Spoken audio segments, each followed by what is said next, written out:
भावे देवाशी तो हा उतरील पार भवदुस्तर नदीचा बहु आहे करुणावंत बहु आहे करुणावंत अनंत हे नामजा बहु आहे करुणावंत अनंत हे नामजा तो हा उतरील पार भवदुस्तर नदीचा तुका म्हणे साक्षी आले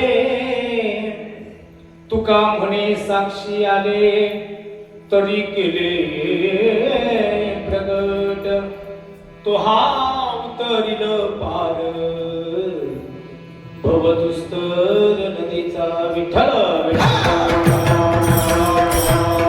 शरण जा नको त्याला शरण जाऊ नका नको त्याला जर शरण गेला तर तुमचं मरण झाल्याशिवाय राहणार बरोबर म्हणून नका नका पाहू राशी भविष्य नका पाहू राशी भविष्य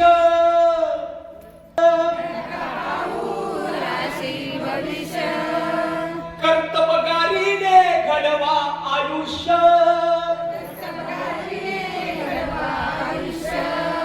नका करू कुणाचे दास्य स्वावलंबन जीवनाचे हास्य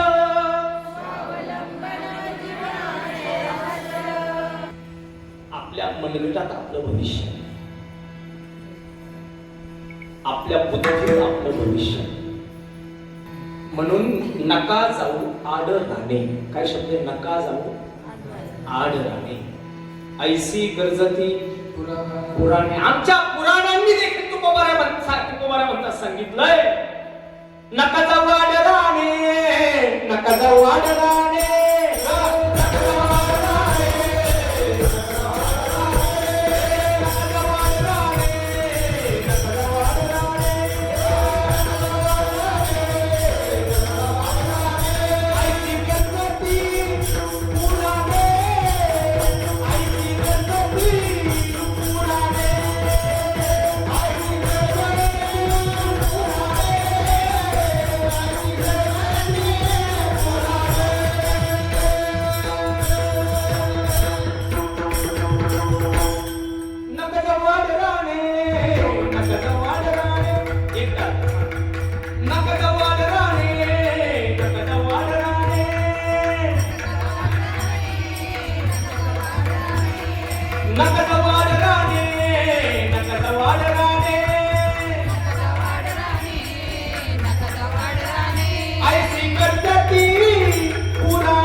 म्हणून तुमचं भविष्य तुमच्या मनगटात आहे तुमच्या बुद्धीत आहे तुम्ही आड रानाला जाऊ नका आमची पुराण सांगतात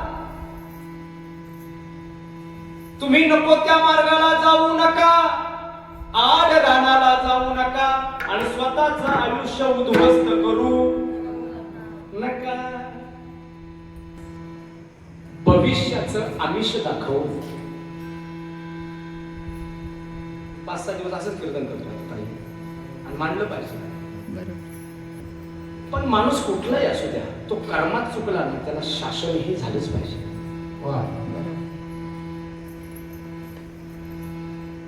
एखाद्यावर झाकण टाकायचं एखाद्याचं काही समाजापुढे असं नाही कुठलाही माणूस असू द्या तो चुकला ना त्याला शासन झालंच पाहिजे त्याच्या विरोधात बंड पुकारलंच पाहिजे भविष्याचं आमिष दाखवून तुमचं वर्तमान काळ खराब करणाऱ्यांपासून पहिले तुम्ही सावध व्हा हे सांगण्याचं धाडस तुकोबांनी केलं.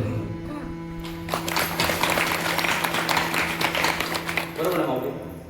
आणि म्हणून वारकरी संप्रदाय म्हणजे चळवळ आहे. काय वारकरी संप्रदाय म्हणजे काय? चळवळ आहे. या चुकीच्या वळवळीच्या विरोधामध्ये उभी केलेली चळवळ म्हणजे वारकरी संप्रदाय. आपण म्हणतो ही गादी कुणाची आहे? बोला ना. नारदाची आहे. पण नारदाची ही गादी जी आहे त्या नारदाच्या गादीचा वारसा आणि विचार पुढे नेण्याकरता पंजाब मधून क्रांती उभी केली. मग ही गादी सांभाळली नारदानंतर नामदेव राहिले. नाचू कीर्तनाचे रंगी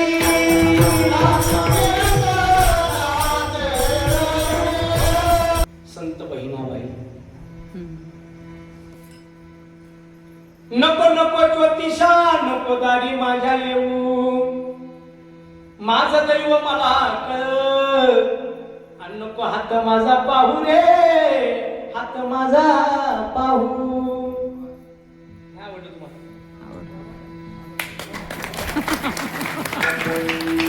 काय बहिणाबाई? कुठे शिकल्या बहिणाबाई? काय विचार बहिणाबाईंकडे? म्हणून तुम्ही इचू काट्यानं जाऊ, इचू काट्यात जाऊ नका, आड रानाला जाऊ नका. मग मी ज्योतिषांच्या विरोधात बोलत नाही बरं का. ज्योतिष हे देखील शास्त्र आहे बरं काय. ज्योतिष हे देखील काय शास्त्र आहे. पण ते शास्त्र खरं त्याला काय तर महाराज, खरं त्याची मनापासून ते शास्त्र, ज्योतिष शास्त्र ज्याला प्रचंड अभ्यास आहे त्या लोकांका गर्दी कमी. नको त्याच्याकडे ना. पण आज आपण जर पाहिलं तर नको त्याला किंमत नव्हती. पण एक सांगू का, माणूस कितीही वाईट वागला ना त्याला वाटतं मी वाईट वागत असताना मला कोणी बघतच नाही. तो एखादा माणूस असो ना, एखादा महाराज असो, पण एक दिवस बिंग फुटतं. कर्म जेव्हा हिशोब केला येतं ना तेव्हा ते कुणाला सोडत नाही महाराज. मरेपर्यंत मी चुकीचं कर्म करणार नाही हा संकल्प ज्या दिवशी आपण केला, तो संकल्प म्हणजे देवाचं दार आहे. काय ठेवायची गरज नाही. ब्रह्मनाथ देव ग, ब्रह्मनाथ देव,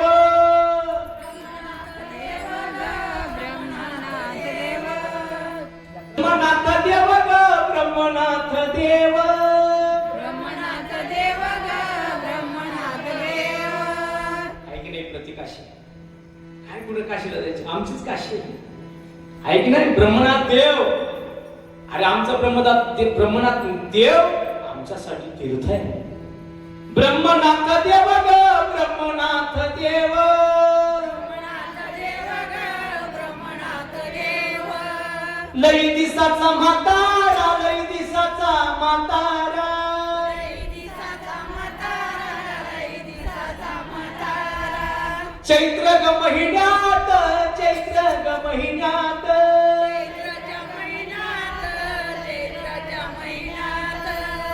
याची भरती जतरा, याची भरती जतरा, याची भरती जतरा, याची भरती जतरा. ब्रह्मनाथ देव ग, ब्रह्मनाथ देव, ब्रह्मनाथ देव ग, ब्रह्मनाथ देव. लई दिसाचा म्हातारा ग, लई दिसाचा म्हातारा, लई दिसाचा म्हातारा ग, लई दिसाचा म्हातारा. चैत्र महिन्यात याची भरती. काय ना कुठे तीर्थाला जायची गरज आहे की नाही? इथंच तीर्थ आहे. आमच्या आजी म्हणायची, भाऊ म्हणली माझी काशी नाही घडली पण पारुंड्याला घडली बाबा माझी काशी. पारुंडच माझी काशी. ब्रह्मनाथ देव, माझ्या ब्रह्मनाथ देवाच्या पायरीला चुना, पायरीला चुना, माझ्या ब्रह्मनाथ देवाच्या पायरीला चुना. आणि याच्या ग दर्शनाला, याच्या ग दर्शनाला येती जुन्नरकरांच्या सुना ग, येती फिरती जुन्नर कराच्या सुना. महाराज इथेच तीर्थ आहे. म्हणून कशाला गावभर फिरतर, कशाला गावभर फिरतर, गावभर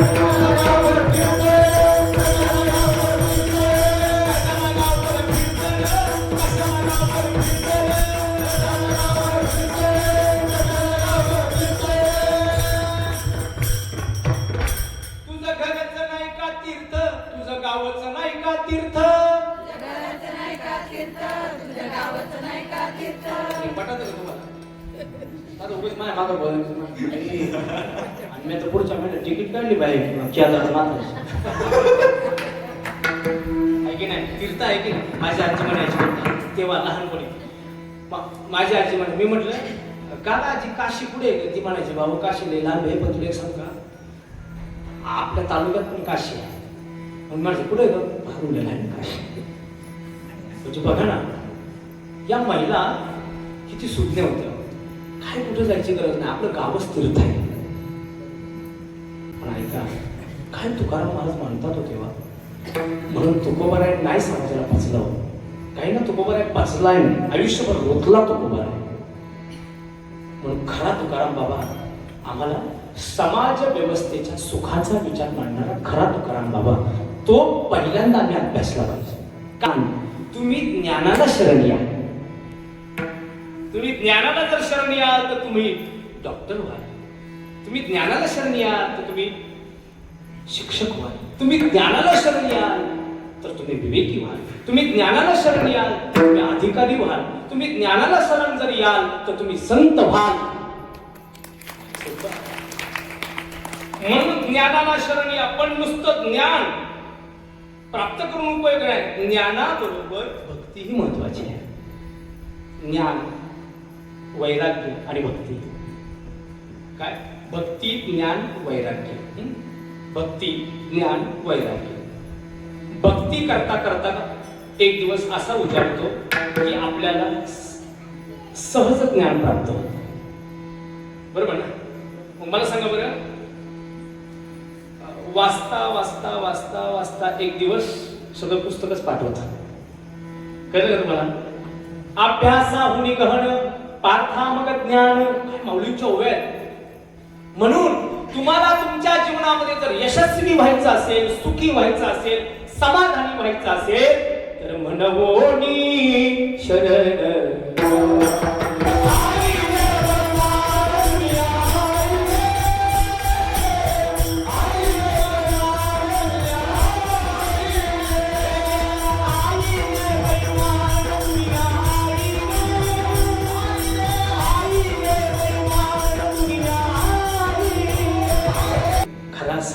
ओळख झाला पाहिजे. खऱ्या साधूला किंमत नाही, खऱ्या ज्योतिषाला किंमत, खऱ्या महाराजाला किंमत. आणि जो असं सांगतो ना, असा मंत्र देतो ना, कानात मंत्र देतो पण थुकतो, ते काय गरज. खऱ्याला किंमत आणि खोटा अख्या जगाला लुटितोय. आणि तेव्हा तिथे बघा कबीर मनात नाही, बघ हे माझ्या मनाचं नाही. अरे साधु संत को कोई नहीं माने, कोई नहीं माने. अरे उल्लू को बहुमान, उल्लू को बहुमान दुनिया रे, आई रे बेईमान दुनिया. दुःखाड मायला उंबऱ्यासारखा मित्र वनव्यामध्ये गारव्यासारखा. मित्र वनव्यामध्ये गारव्यासारखा. वाट चुकणार नाही जीवन बरे कधी. वाट चुकणार नाही जीवन भर तुझी. एक तू मित्र कर, एक तू मित्र कर आरशा सारखा. मित्र वनव्यामध्ये गारव्यासारखा. कारण आरसा आम्हाला खोटं दाखवत नाही. असा मित्र श्रीकृष्ण अर्जुनाला खरा सखा भेटला. म्हणून अर्जुन म्हणतो माझा कठीण प्रवास काय झाला, सुखाचा झाला. तो श्रीकृष्ण म्हणजे विचार. तो श्रीकृष्ण म्हणजे ज्ञान, तो राम म्हणजे ज्ञान, तो राम म्हणजे विवेक, तो राम म्हणजे वैराग्य, तो राम म्हणजे तेज, तो राम म्हणजे वैभव. कोणता आहे राम? वैभव हे रामाचं स्वरूप आहे, वैराग्य हे रामाचं स्वरूप आहे, ज्ञान हे प्रभूचं स्वरूप आहे, यश हे प्रभूचं स्वरूप आहे. म्हणून होते का त्याची कृपा? आपल्या होते ना. तो कृपा करतो का? हो करतो. कसा आहे त्याचा स्वभाव? बहु आहे करुणावंत, बहु आहे करुणावंत, बहु आहे करुणावंत, अनंत हे नाम जा, अनंत हे नाम जा. एक नाव नाही त्याला, अनंत नामाचं. किती नाव आहेत त्याला? श्री अनंता, मधुसूदना, पद्मनाभा, नारायणा, जगद्व्यापका, जनार्दना, अनंत घना, अविनाश, सकल देवाति देवा, कृपाळवाची, महानंदा, महानुभवा, सदाशिवा. किती नाव आहे? अनंत नावाचा प्रभू माझा शोभना. ज्ञान हे त्याचं स्वरूप आहे. आणि म्हणून ज्ञानाची शरणागती जर तुम्ही केली तर तुमच्या जीवनातल्या अडचणी दूर झाल्याशिवाय राहणार